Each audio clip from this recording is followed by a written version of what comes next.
This is Jocko Podcast number 103 with Echo Charles and me, Jocko Willink. Good evening, Echo. Good evening. Whilst lying at Winchester, young as I was in the profession, I was picked out amongst others to perform a piece of duty that, for many years afterwards, remained deeply impressed upon my mind and gave me the first impression of the stern duties of a soldier's life. A private of the 70th Regiment had deserted from that corps and afterwards enlisted into several other regiments. Indeed, I was told at the time that 16 different times he had received the bounty and then stolen off. Being, however, caught at last, he was brought to trial at Portsmouth and sentenced by General Court-Martial to be shot. As the execution would be a good hint to us young'uns, there were 4 lads picked out of our corps to assist in this piece of duty, myself being one of the number chosen. Besides these men, 4 soldiers from 3 other regiments were ordered on the firing party, making 16 at all.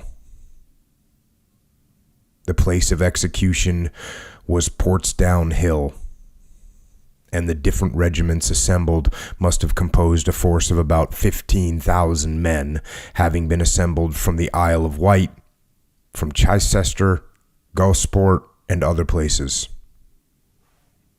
The sight was very imposing, and appeared to make a deep impression on all there.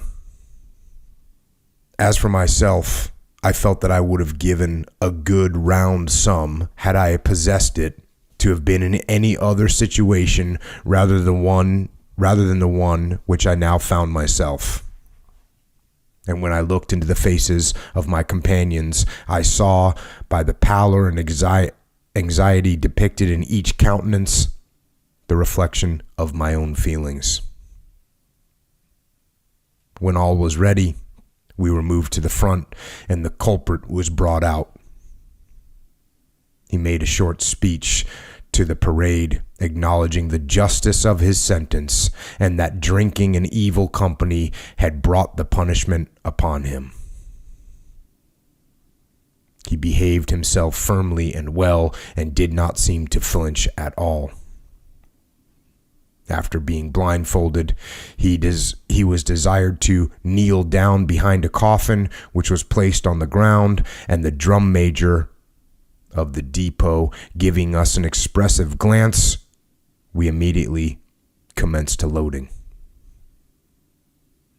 This was done in the deepest silence, and the next moment we were primed and ready.